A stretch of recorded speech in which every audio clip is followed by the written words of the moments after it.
Welcome to Canadian Justice. I'm Christine Van Gyn, and today we're talking about the recent ruling of the Quebec Superior Court on Bill 21. Passed by the National Assembly of Quebec in 2019, Bill 21 prohibits public servants from wearing religious clothing or symbols while on the job, ostensibly in an effort to preserve the religious neutrality of the state. The bill was justified on the grounds of a French concept called laïcité. Laïcité is a notion of more than just separation of church and state and freedom of religion. It creates freedom from religion based on the concept of a totally neutral state. The law applies to public employees like teachers, crown prosecutors, judges, police officers, and it prohibits them from wearing all religious symbols regardless of the size of the object. So it prohibits the wearing of a hijab, a kippah, or a cross. In order to avoid a legal challenge on the basis of the Canadian Charter, Quebec invoked the notwithstanding clause, but the law was still challenged as a violation of religious freedom. Here to discuss the outcome of that case is Chris Kissinger, incoming executive director of the Running Mate Society, and will then be joined by our panel of legal experts to talk about what this case means for freedom of religion in Canada. Chris, thank you so much for joining me today. Now, can you tell our viewers what the outcome was in this case? Absolutely, Christine. So effectively, what the Superior Court ruled was that despite the flaws of Bill 21, and the decision, which is over 1,000 paragraphs, went into quite a bit of detail on how Bill 21 effectively prevents certain religious adherents from participating fully in Quebec society. The court ruled that because of the invocation of Section 33, the notwithstanding clause, it was not in a position to strike down the legislation. There were a few exceptions regarding aspects to which Section 33 does not apply, but on the whole, the law has survived this initial constitutional challenge. And those exceptions relate to English language schools, is that correct? So teachers, for example, in an English language school. That and the provincial legislature, correct. Okay, interesting. Now, can you explain on what grounds the law was challenged if Section 33, the notwithstanding clause, had been invoked? This clause allows legislatures to pass laws that derogate from charter-protected rights if they invoke this law and they allow them to derogate for a set period of time. So can you explain what the sides argued in order to get around that notwithstanding clause? Yeah, absolutely. There were numerous arguments that were made. I think it's fair to say that most of them were novel, but in my view, that doesn't make them any less valid or persuasive. One of the arguments was that the law violated section, I believe it's 28 of the Constitution, which guarantees the protections of the Charter equally to men and women. One of the other arguments that was made was with regard to Canada's constitutional architecture and the role of unwritten principles within the constitutional architecture. So effectively, what the argument there was that the notwithstanding clause, while it may apply to the enforcement of the guarantees of the Charter, it does not apply to pre-existing guarantees or to underlying constitutional principles. And the argument there was that there is this pre-existing prototypical form of religious freedom that predates the enactment of the Charter. And so consequently, the notwithstanding clause cannot be used to override that underlying guarantee. But disappointingly for some of us, the court did not accept that conclusion. That was interesting and certainly a novel argument. Now, in your view, if Section 33 had not been invoked in this case, would the law have been found to be a violation of religious freedom? No question. There's no question that the law would have been struck down on the basis of Section 2A, religious freedom, and also Section 15, which guarantees equality on the basis of religion. And the reason for that, Christine, in my view, is that this is not just about religious freedom or religious equality. It goes to the underlying principle that animates both of those guarantees, and that's the religious neutrality of the state. And now what's interesting is that the Quebec government has tried to justify this law on the basis, as you said, of laïcité and this distinct understanding of religious neutrality. But as I've written and as I've argued elsewhere, the law is very inconsistent with how that principle, namely religious neutrality, has actually been understood in our case law. And I'm quite confident that were it not for the invocation of Section 33, the law would be found to restrict and violate that principle. Well, it's certainly an interesting decision, and I'm sure there will be an appeal. Chris, thanks so much for joining us. We're going to go to commercial and be right back.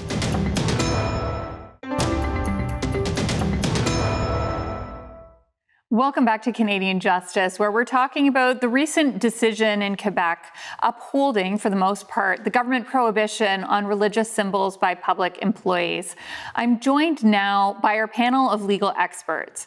David Rand from the Alliance for Secularism, Amira Al-Gawabi, a journalist and human rights advocate, and Derek Ross from the Christian Legal Fellowship. Thank you all so much for joining me today. Mr. Rand, I'd like to start with you. Can you give me your initial reaction to the decision by the Quebec Superior Court, which for the most part upheld this law? Well, we like the fact that it upheld mostly the law, but it only did so because of the notwithstanding clause. And it made exemptions for English language schools and also for the wearing of face coverings in the National Assembly. Obviously, the judge is firmly opposed to secularism, and he made use of the loopholes in order to weaken as best he could Bill 21. The damage he could do to the bill was limited by the notwithstanding clause, and so we congratulate the Quebec government for having invoked it in order to prevent further damage. Ms. Al-Gawabi, same question to you. What are your initial thoughts about this decision? Well, thank you so much, Christine, for having me and for having this really important discussion. It's absolutely disappointing to see the sort of half measures that the judgment brings about. It clearly acknowledges that rights are being violated, and that is really important to emphasize here. What this law has done since its inception is create two-tier citizenship in the province of Quebec. Essentially, it means that people who express their religious freedom by wearing, for instance, a hijab like I'm wearing today, a kippah or a turban or any other religious symbol that they feel in a democratic society that they have the right to wear and exist as anyone else, that they are not able to hold certain positions, professional positions in society. This is fundamentally discriminatory. And while the withstanding clause has been used, and that's why it wasn't fully struck down, it is absolutely imperative that we see the appeal of this decision continue. And we have already heard that the two organizations, the National Council of Canadian Muslims and the Canadian Civil Liberties Organization, are going to appeal this decision because it really must be struck down as an egregious form of discrimination. Mr. Ross, your reaction to this decision from the Quebec Superior Court? Well, I would certainly agree with Ms. Al-Gawabi that this is a very disappointing outcome. And that is because the effect of the decision is the law has been upheld. And the result of that is that many Quebecers of faith cannot work in public sector jobs or for the government unless they are prepared to hide their religious identity. And that simply cannot stand in a free and democratic society, in my view. But at the same time, as disappointing as that outcome is, there are a number of very significant observations that the court made affirming the importance of religious freedom and religious equality. And one of the most striking was the court's observation that forcing someone to choose, as this bill does, between their soul or their conscience on the one hand, or their chosen profession on the other hand, is a cruel and dehumanizing choice. That's a very striking observation. And that and a number of other comments that the court made throughout the decision, I think will be very important as this case is appealed and undoubtedly makes its way to the Supreme Court of Canada. May I respond? Yeah, Mr. Rand, I was going to ask you about that specifically. How do you view this? Is there a choice that people are forced to make between their profession and their faith with this bill? Political symbols are already banned by other legislation worn by civil servants in Quebec.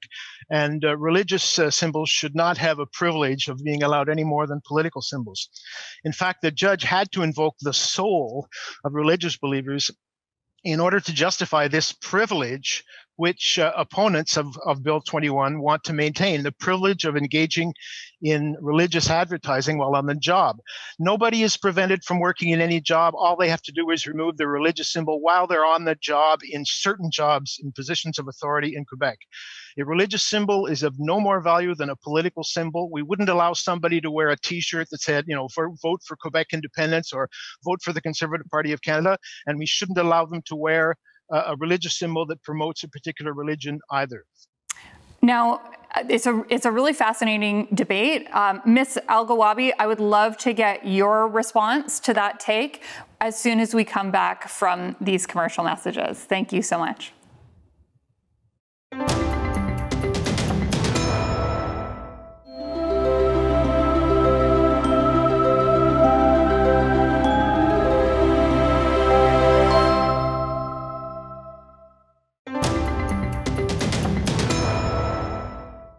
Welcome back to Canadian Justice, where we're talking about the decision of the Quebec court to uphold a law that bans government employees from wearing religious symbols. Now, Ms. Al-Gawabi, I want you to respond to what Mr. Rand said in the last segment, where he's arguing that public sector employees are not being forced to choose. They're just being asked not to wear between their faith and their job. They're just being asked to keep their practice of their faith, in the private sphere, in home, not bring it to work with them. How do you respond to that argument?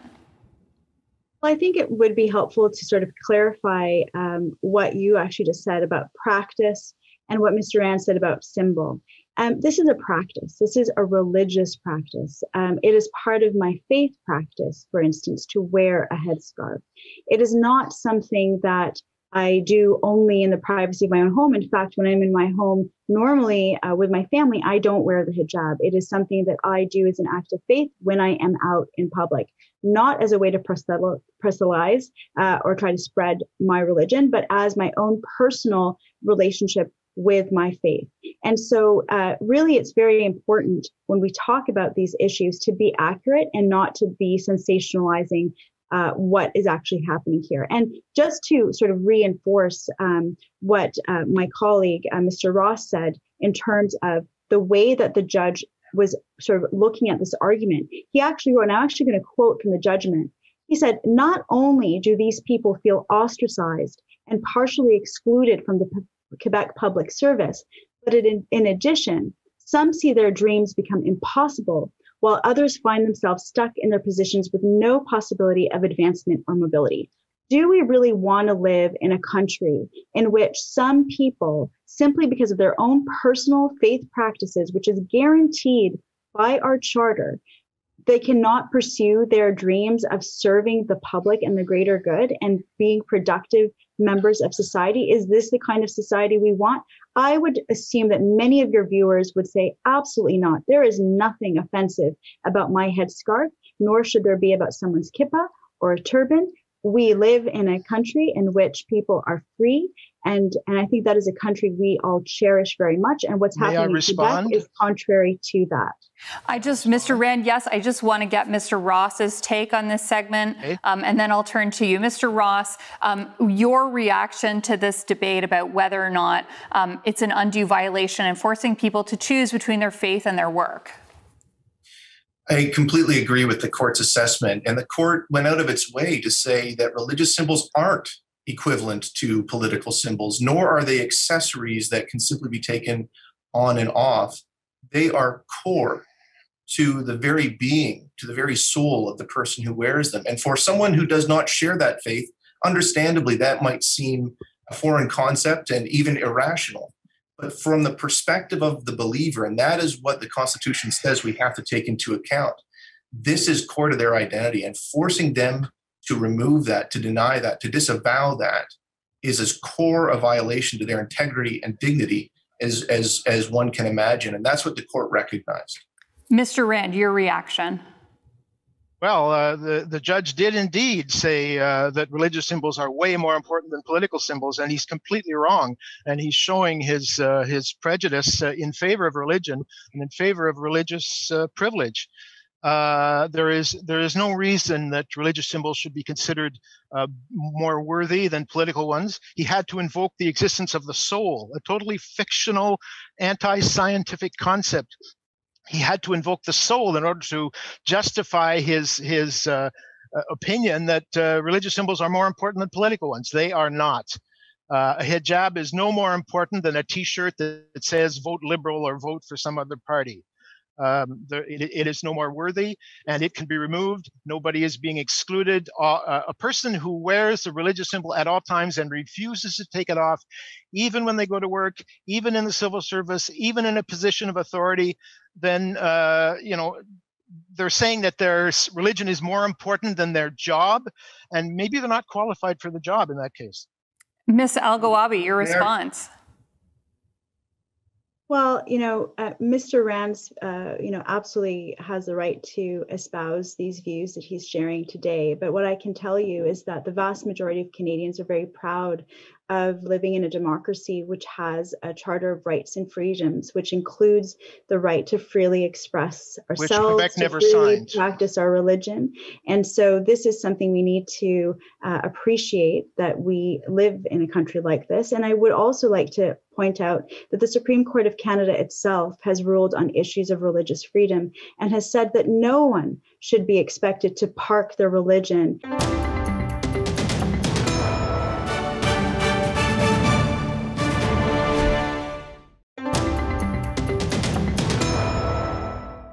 Welcome back to Canadian Justice, where we're talking about religious freedom in Quebec. Now, Mr. Rand, I want to switch gears from our last conversation to turn to this notion the law is designed to protect, this idea of laïcité. Can you explain this concept to our viewers and why it's considered important in Quebec society? Well, I'd like to correct one inaccuracy from your initial remarks. Laïcité doesn't go beyond separation of religion and state. It simply implements it more fully. And freedom from religion is also required as part of separation. So basically, whether you call it secularism or whether you call it laïcité, you need to have separation between religion and state for it to be complete. And that includes both freedom of religion and freedom from religion, both of which are part of freedom of conscience. Now, Ms. Al-Gawabi, can you respond to the concerns of those people in Quebec society who embrace this notion of laïcité and want to create a secular civil space, preserving religious observance for private life? I think it is understandable, given Quebec's history with the church and the negative implications that that historical relationship has had on Quebec society, which does indeed lead to a popular opinion being generally in support of Bill 21. But that being said, as more and more voices came to the fore to explain the very deteriorating sense of contributions and the ability for people to take part in society due to this law, we actually saw a slow shift in public opinion. So, in fact, while there may be initial support for a law like this, when people understand what is actually at stake, that their fellow Quebecers who, for instance, want to enter the teaching profession when they were missing teachers, they did not have enough teachers, that to really prevent people who are experienced, who are dedicated to become teachers, to prevent them from doing so simply because of their own personal religious expression, really was, a step too far. You have statistics to back up your assertion? Absolutely. That support for Bill 21 has been reduced in Quebec. I'm not aware of that. Thank you, sir. There have been indeed some gains in support for Bill 21. It's still a majority not supported. You're absolutely right. However, as more and more people are made aware of its implications, we have indeed seen a shift in that opinion. And so I haven't seen it. So fair, sir. So what I'm trying to get at is, I think what we need to do is continue to educate people about the value of having a diverse society in which all of our differences are celebrated and welcomed, versus trying to have the state go one step further, sure, separate religion from the state apparatus, but not to go into the wardrobes of the residents of that state to tell them what they can or cannot wear. That is a step too far, and certainly is not appropriate. Mr. Ross, we have about 30 seconds. Mr. Ross, just your concluding remarks on this debate over laïcité. Well, this is the debate. This is the core of the controversy around Bill 21, is competing conceptions and competing visions of what is the pluralist society we want to be. And the question is our state, is our government, our institutions, are they to be neutral between religions, or are they to be anti-religious? And we have certainly advocated for the former, for a state neutrality that welcomes and accommodates all religions and non-religions. I wish we had more time, guys. Fascinating conversation. Thank you so much. Thank you. Thank you so much. We've heard today about the Quebec law that prohibits government workers, from teachers to judges to police officers, from wearing certain religious symbols, be it a headscarf, a turban, a skull cap, or a cross. This law is a clear limit on religious freedom, a limit that it appears the Quebec government knew when it enacted could not pass charter scrutiny. That's why it invoked Canada's notwithstanding clause, Section 33, to get around the rights violation. And while the Quebec court upheld the law, it's extremely likely the decision will be appealed. But if Section 33 was part of the bargain that was struck when the charter was enacted, it should be available to governments to use. Was this one of those times when Section 33 was appropriate? Did the Quebec court make the right decision? Or is this violation of religious freedom something Quebecers can't stand for? You be the judge. I'm Christine Van Gyn, and remember, a freer Canada starts with you.